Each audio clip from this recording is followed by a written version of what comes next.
Shalom, dans l'étude du DAF, Kouf Tetzain dans Masechet Zachim, nous reprenons cette ligne à la fin du DAF, signe à la fin du DAF, Kouf Tetzain Moudbet, à la fin de la ligne.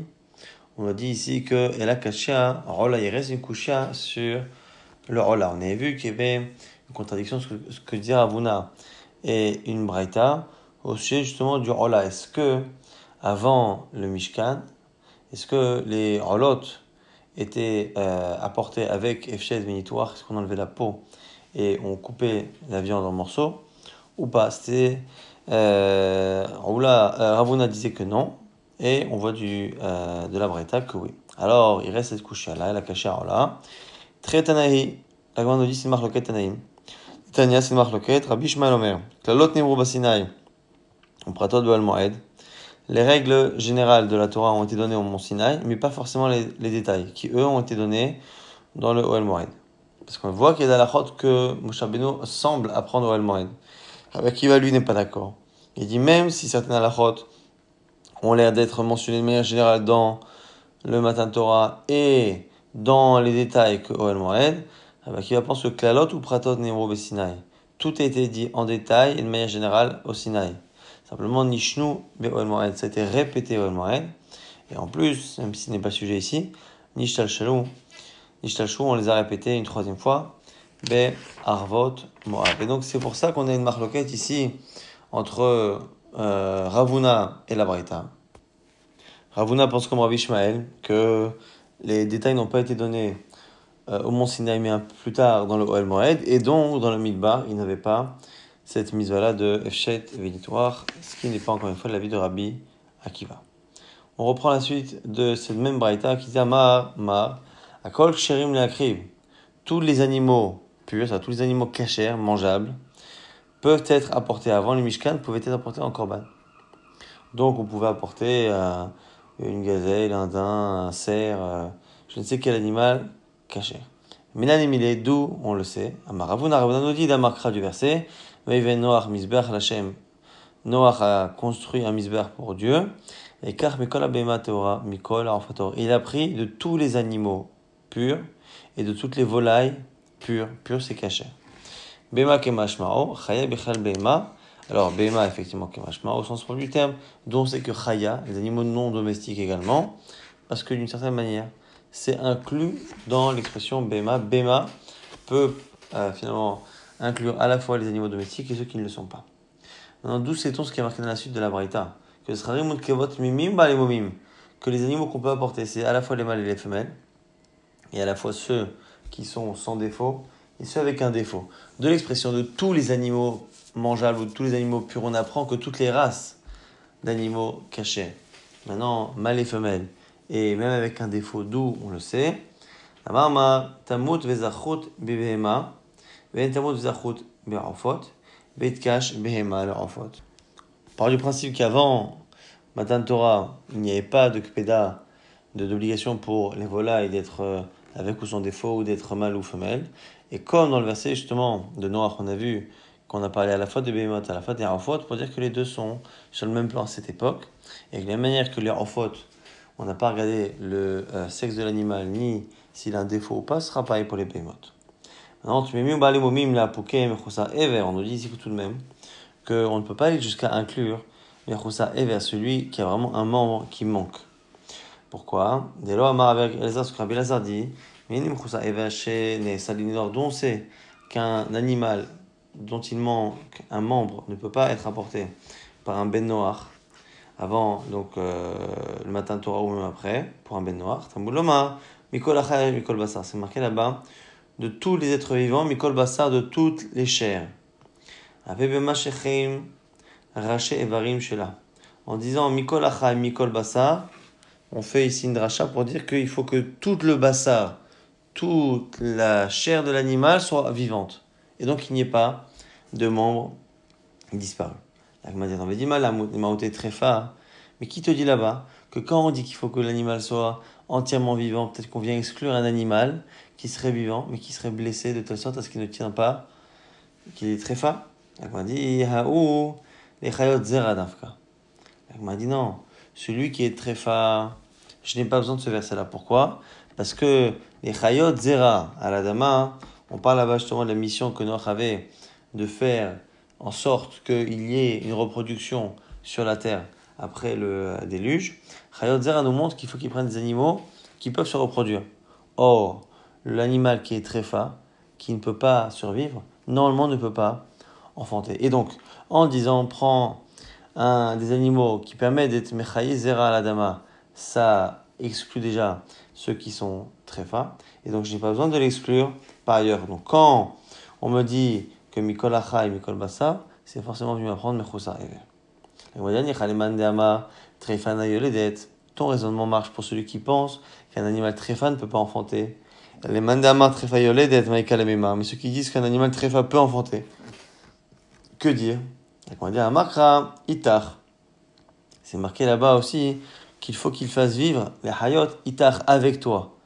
Hachem a demandé à Noach de faire vivre avec lui les animaux pour faire survivre. Et c'est quoi avec lui? C'est qu'il faut qu'il lui ressemble. Bedomimlach. Et donc toi, tu es en bonne santé, tu es pas tréfa. Les autres aussi. On m'a dit, attends. Mais dis-moi, Noach, Gouf et tréfa ava. Qui te dit que Noach lui-même n'était pas tréfa? On m'a dit, Tamim Ktiv B. Non, c'est marqué qu'il est Tamim au début. Tamim, c'est sans défaut. On m'a dit, mais attends, mais quand on dit Tamim sur Noach, peut-être qu'on parle pas de défaut physique, on parle de défaut spirituel. Vedilma, Tamim Midrachav, peut-être qu'il est intègre, parfait, dans ses chemins. On m'a dit Tzadik Ktiv B. Non, ça c'est déjà marqué dans Tzadik. Tzadik, c'est moral, et Tamim, c'est physique. On m'a dit, non, peut-être pas. Vedilma, Tamim Midrachav. Tzadik Memarasav, peut-être que non.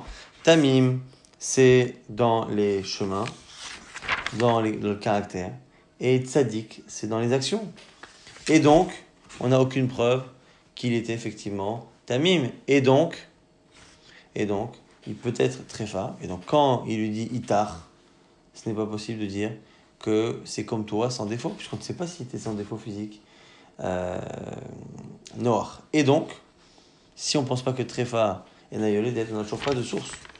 Aslam. La Gemara dit Isal Kadatar de Noach Gouffé Tréfa va.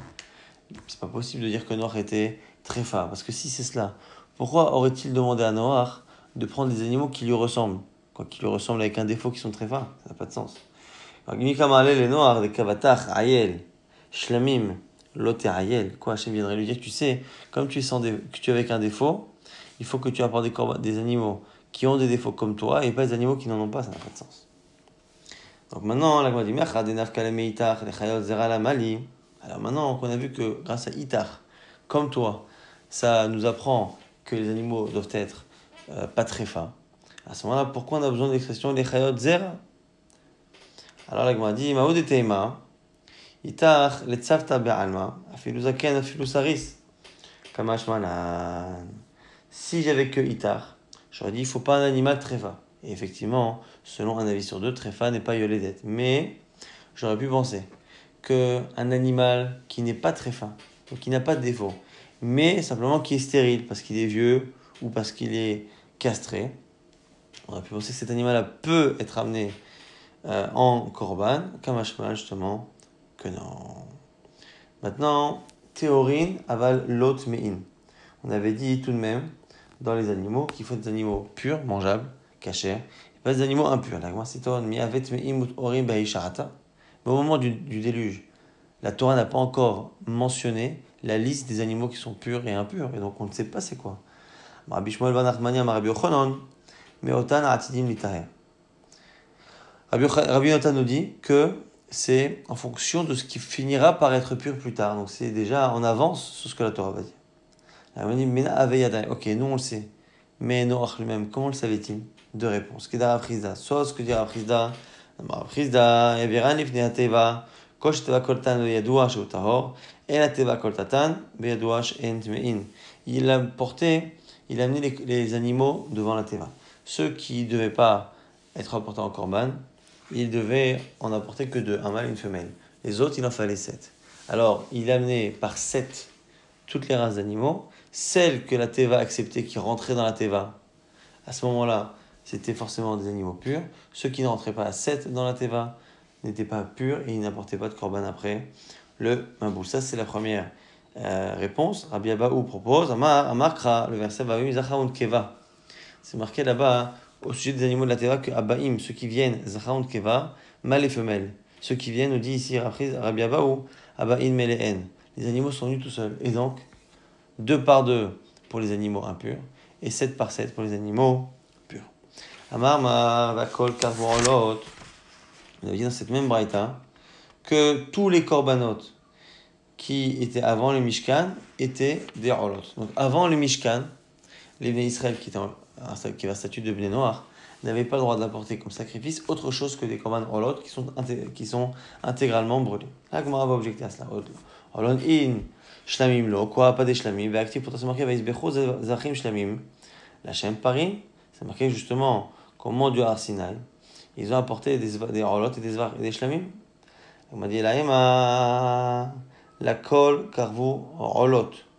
L'ivne noach rolot in shlamim lo. Il faut modifier et dire c'est pas que la kol karvu rolot, c'est la kol karvu rolot.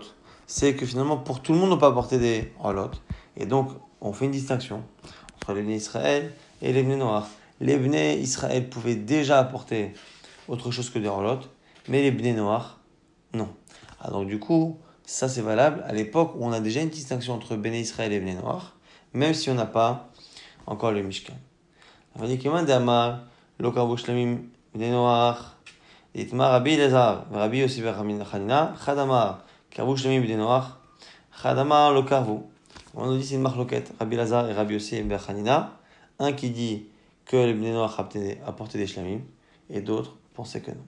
Alors, Maïta Madamar Ma, quel est l'avis de celui qui dit que oui, karvu shlamim Bnei Noach, Tirtiv, Hevel evigamu mibchorot sono mechel behem.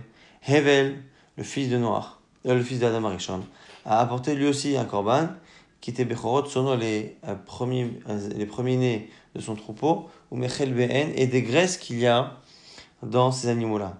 Et Zaoudava, shechelbo karev legabe mizmar, en kulo karev legabe mizmar. Quelle est justement quels sont les types de korbanot dans lesquels une partie du chelev est apportée sur mizbeach, mais pas entièrement. C'est marqué ou mechel ve'en, et d'une partie de leur graisse. C'est-à-dire que tout n'est pas brûlé. Si tout n'est pas brûlé, c'est pas là, c'est un shlamim. Réomaz et shlamim. Là, c'est la preuve, selon certains, que avant même le Mishkan, même les Bnei Noach pouvaient apporter des shlamim. Maïta m'a demandé à Marlo Karvu, quelle est la source de celui qui dit qu'on n'apportait pas d'irtib? Ori Tzafon ou Voiteman. Ori Tzafon, réveille-toi normalement. Le Tzafon, le nom, mais ici, Ori, c'est bouge-toi le Tzafon, ou Voiteman et va à Teman. Alors quoi? Tidnaer Uma, Shema Asab et Tzafon. Que on se débarrasse de la nation dont les sacrifices se font au Tzafon, au nord. Mais Tavo Uma, Shema Asab et Tzafon, ou Badarom. Et il y a une nation dans laquelle les korbanot se font à la fois de Tzafon et à la fois au Darom au sud, et c'est ça l'allusion à Théman. C'est quitte le nord, on bouge le nord pour aller à la fois dans le sud, et donc Tzafon, c'est une allusion aux korbanot, donc aux rolot qui ne sont faits que Bat Tzafon, et quand on rajoute Darom pour dire que même Shlamim. On va dire, mon ami active, alors que fait chacun de l'autre verset? Le deuxième avis a également vu que c'est marqué ou Mechelbem, une partie des graisses a été donnée par Hevel. On m'a dit Misham Nehem. Ici, c'est quand on dit Mechelbem, c'est pas une partie des animaux, c'est Mechelbem, c'est qu'il a choisi les animaux les plus gras. On m'a mis active Oritzafon. Ah, et cet avis, que fait-il Oritzafon? Alors, Bekibus Galuyot, ce verset-là ne se lit pas par rapport au Korbanot et par rapport au Mishkan, mais se lit par rapport à Kibus Galuyot à la fin des temps, lorsque Kadosh Baruch Hu va réunir et ramener en Eretz Israël tous les exilés du monde.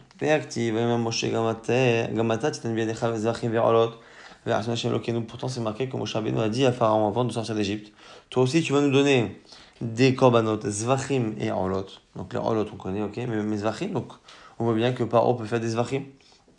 On va dire dans zvachim la orlot la krava. Moshe Rabbeinu avait la kavana de dire, tu nous donneras des zvachim, des animaux à tuer, à manger, mais ça c'est pour manger de manière chol, et tu nous donneras en plus des rolot. La motivation avec Yitro, Choten Moshe Rola Zvachim. L'Elohim, c'est marqué que Yitro a pris Rola ou Zvachim, et là-bas c'est des korbanot. Donc on voit bien qu'on pouvait faire des autres korbanot, d'autres korbanot pour les Bnei Noach. Elle m'a dit, ouh, la Chamatan Torah ou Dirtiv. Elle m'a dit, oui, mais là-bas ce qu'a dit Yitro, ce qu'a fait Yitro, c'est après Matan Torah. Comme c'est après Matan Torah, le statut a changé. C'est avant Matan Torah que les Bénors ne pouvaient pas, selon certains, faire d'autres campanotes. Matan Torah, ça va selon ceux qui disent que Yitro est venu après Matan Torah. Et donc il a porté des campanotes, Ola Uzvachim Elokim, après Matan Torah. Les Mandama Yitro, Kod et Matan Torah, il y a celui qui dit que Yitro est venu avant. Maïk a la même marque que dire. Deitma ben Rabbi Chia et Rabbi Yoshua ben Levi, Chadama, Yitro Godem Matan Torah, Chadama, Yitro Achar Matan Torah. On dit que c'est une marloquette entre les fils de Rabbi Chia et Rabbi Yoshua ben Levi, est-ce qu'il est venu avant ou après? Les Mandama Yitro Godem Matan Torah, Hayek Kasava Shlamim Mikrivu ben Noir. Donc on est obligé de dire que celui qui pense que Yitro était avant Matan Torah, comme Yitro a apporté Ola Uzvachim, c'est forcément qu'on pense que les Noirs pouvaient apporter d'autres corbanotes qu'Ola. On est obligé de lier les deux marloquotes. Et au passage, on nous dit que c'est une marloquette Tanaïm. Ketanaïm Vaishma Yitro Kohen Midian. Yitro a entendu et il est venu. Alors il a entendu, mais qu'a-t-il entendu? Mashmo Hashama ou Baveï Gaïa, au point qu'il est venu se convertir, alors qu'il connaissait Moshe Rabbeinu depuis longtemps. Rabbi Yoshua Omer, Mechemet Amalek Shama, il a entendu la guerre de Amalek. Sharektiv, Betsido, car juste avant c'est marqué. Chalosh Yoshua et Amalek et Amol et Fihaev, que Yoshua bin Nun a passé Amalek et le peuple au fil de l'épée. Rabbi Elazar Modaï Omer, autre avis sur celui de Rabbi Elazar Modaï. Matan Torah Shama, il a entendu le Matan Torah. Pourquoi? Lorsque la Torah a été donnée à Israël, la voix d'Hachem s'est répandue dans le monde entier. Et tous les rois non-juifs ont eu peur dans leur palais, et ils ont fait un chant. Comme c'est marqué, et dans son echal, entièrement, il prononçait des paroles de kavod pour Hachem. C'est une allusion à ces rois-là. Après, ils sont partis voir Bil'am et lui dit, Makol et Amon, quelle est la voix forte qu'on a entendue? Shema Maboul Balaolam, est-ce que c'est le Maboul, le déluge qui revient? Il leur a dit, non, Hachem le Maboul Yashav. Hachem s'est reposé, du Maboul il ne le fait plus. Et en plus, Vayeshav Hachem Melech L'Olam, qu'Hachem s'est reposé entre guillemets, mais à jamais. Gvan Ishba Kadosh Baruch Hu Shalom Avi Maboul L'Olam. Il a déjà juré de ne pas rapporter le Maboul. À Mourolo, ils lui ont dit les rois, Maboul Shel Magim Eno Mevi. Maboul Shel Esh Mevi. Peut-être que c'est pas un déluge d'eau, mais un déluge de feu. Shneimar. Qui va Hachem Mishpat, qu'Hachem juge par le feu. Amalek il leur a répondu que il a aussi juré de ne pas détruire tous les êtres vivants. Alors quelle est la voix que nous avons entendue? Alors il leur dit Chemda Tova Yeshlo Ben Genazav. Il a un cadeau précieux dans ses coffres. Shaitag nous allo esel. Etzlo Teshameot Veshaim Verabashana qui était chez lui réservé depuis 974 générations. Kodem Shnirolam avant d'avoir construit le monde. Il veut la donner maintenant, cette richesse à ses enfants. Shnema Hashem Oz la Moïten. Hashem donne à son peuple Oz une force. Et tout de suite, Patroukula Vemro, les rois, leurs deux Kochavim ont répondu Hashem Yivarech et Amo Vashalom, qu'Hashem bénisse son peuple dans la paix. Rabbi Eliezer Omer, Kratiam Souf Shamar, troisième avis. Rabbi Eliezer nous dit que c'est l'ouverture de la mer Rouge qu'il a entendue, comme c'est marqué dans Yoshua, Shnema, et Kishoram, Kishma Kol Malchay Mori et Asher Ovi Shem et Meyarden, Mipene Bene Israël. Que ils ont entendu les peuples, Malchay Mori, que Hachem avait asséché les eaux du Jourdain. Et Avracha Amra Leshlochei Yoshua, ça c'était par rapport au Jourdain, au temps de Yoshua, mais Rachavazona elle-même a fait cette allusion-là. Lorsqu'elle a vu les explorateurs, elle leur a parlé cette fois de l'ouverture de la mer Rouge et non pas de celle du Jourdain. Qui Shamano et Asherovish Hashem et Meyasouf, quand nous avons entendu que Dieu a asséché les eaux de Yamsouf. Alors la Gemara, au passage, elle nous dit pourquoi on fait une distinction entre l'effet qu'a eu l'assèchement du Jourdain et l'assèchement de la mer Rouge. Il y a une expression qui est un peu différente dans les deux cas. Maïshna Tamdamar Lohayabam Odruach. Dans le cas du Jourdain, c'est marqué là-bas qu'ils n'avaient plus en eux d'esprit. Et Maïshna Achadekama, et pour Rachav, c'est marqué Velo Kama Od Ruach Baish. Il n'y avait plus dans les hommes, il n'y avait plus un esprit qui se dressait. Il y a deux différences ici. C'est dans le cas de Rachav, on parle d'hommes et on ne parle pas des. En général, on parle que des hommes en Kaniré. Et on dit Kama, on parle de se dresser. Une allusion en fait qu'ils étaient devenus physiquement impuissant. Afilou Kishuyin Ami Elo Kashu. Il n'a même plus la capacité d'avoir une intimité. Ou Adou, elle le savait, Rachavazona.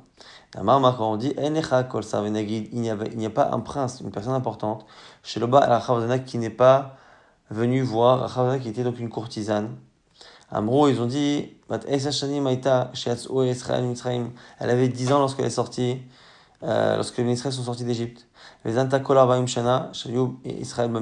elle a fait ce métier pendant 40 ans où les Israéliens étaient dans le désert. Et à l'âge de 50 ans, elle s'est convertie. Amra, elle a dit par le mérite de cette corde, de la fenêtre et des arbres de lin dans lesquels elle a caché les explorateurs, que lui soit pardonné les fautes qu'elle a faites en faisant venir des gens pour pratiquer le plus vieux métier du monde. À Marmar, on reprend toujours la Braïta, qu'aujourd'hui les Ordei Kochavim ont le droit de faire des korbanot. Même Ishar, Isur Bamot pour nous. La Gemara dit, mais là, Némilé, d'où on sait. Et Tanour Rabbanan, c'est marqué dans la Braïta, Daver Aaron, Ve'el Kol Bene Israël, au sujet de Shritat Chutz, l'interdit de faire la Shrita en dehors du Beit HaMikdash, c'est marqué parle à Aaron et parle également à tous les Bene Israël. Donc ça ne concerne que les Bene Israël, Mitsuvim al Shrute Chutz, les Bene Israël sont concernés par l'histoire de Shrutat Chutz, ואין עובדי כוכבים מצווים על שחוטי חוץ. לפיכך כל אחד ואחד בונה לו במה מעצמו, ומקריב עליה כל מה שירצה. Et donc c'est pour ça qu'aujourd'hui n'importe quel non-juif peut se construire une bama et apporter un korban. Amar Yaakov Baracha, Amar Rabasi, nous dit ici Rabasi, Asor les Sayaan, les Asor Shtichutan, on n'a pas le droit de les aider et d'être chaliard pour eux. S'ils me nomment moi juif pour faire leur korban à leur place, ça ne marche pas. Rabba nous dit que mais on a le droit de leur enseigner quoi faire, de leur dire quoi faire. Et on nous rapporte un marassé, une histoire, qui a des Ifra Urmiz, il met des Shavor Malka Ifra Urmiz, qui était une femme, la mère du roi Shavor Malka, le roi de Perse. Shadra Kourbena, les rabbins, elle a envoyé un korban à Rava en lui demandant de faire le korban pour Hachem. Shalchale Askouan Yale, elle lui a demandé donc de faire un korban. Les Shem Shamim pour Hachem. Amaleu le Rav Safra ou le Rav Baruna. Il a demandé à Rav Safra et Ravuna, à Rav Baruna, Zilu vedabru tre ulme gulae. Amenez-moi deux non-juifs, deux jeunes non-juifs, du même âge, Vechazo echa de maskayama sirton, et que l'on trouve un endroit où on a les eaux de la mer qui font un amoncellement comme ça de terre, de boue, de telle sorte à ce qu'on puisse faire misbach adama dessus un autel en terre et qu'on soit certain que la terre n'a pas été utilisée auparavant par un être humain, comme on verra par la suite. Et à ce moment-là, les chouklo tzivechate, et prenez des bois neufs, nouveaux, et fikunura mimarachata, et faites un nouveau feu, et askoni ale leshem shemaim, et il a demandé à ces jeunes-là de faire la avoda leshem shemaim. Donc il n'a pas fait lui-même, parce qu'on n'a pas le droit de messeya la sashtichotan, mais on a le droit d'être moré, de leur enseigner. Amale Abaye dit Rava. Keman, Rabbi Elazar ben Shamoua, ça va comme Rabbi Elazar ben Shamoua, des Tanya. Pourquoi? Parce que ici on a vu cette histoire également, qu'il fallait des bois neufs. Et ça, c'est Rabbi Elazar ben Shamoua qui le dit. Rabbi Elazar ben Shamoua nous dit, Ma misbach shelo yishtamesh ba'ediot, af etzim shelo yishtamesh ba'ediot. De la même manière que le misbach doit ne jamais avoir été utilisé pour autre chose, pareil pour les bois. Mais il est d'accord que pour une bama en dehors du Mishkan, à l'époque de l'Eterbamot, on n'a pas besoin de nouveaux bois des Tanya. Katuv echad omer, veiten David le'ornan, b'makom shik le'zahav, mishkal shesh me'ot. C'est marqué au sujet de l'endroit qu'il a acheté pour le Beit HaMikdash. Il a donné 600, un poids de 600 shekels. Vaiken David, et pourtant c'est marqué Ortiv par ailleurs, Vaiken David et Agoren et Tabaka avec Kesef Shkalim Chamishim, qu'il a acheté pour Chamishim Shkalim. Haketzad, comment c'est possible? Gove Mikol Shed Veshed Chamishim, Shehen Shesh Me'od. Première proposition, il a pris 5 ans à chaque tribu pour participer à un effort national qui lui sera de 600. Donc du coup, c'est comme ça qu'on arrive à ce chiffre-là. Donc on a 50 par tribu, x 12 qui arrive à 600. Rabbi Omer, Mishumaba, Yosef Doustae, Bakar, Aitzim, Umkom, Amizbeach, Bachamishim, Chalabai, Kulo, Beshesh Meot. On fait une distinction que le bétail pour les korbanot, les bois et l'endroit du Mizbeach, ça coûtait 50.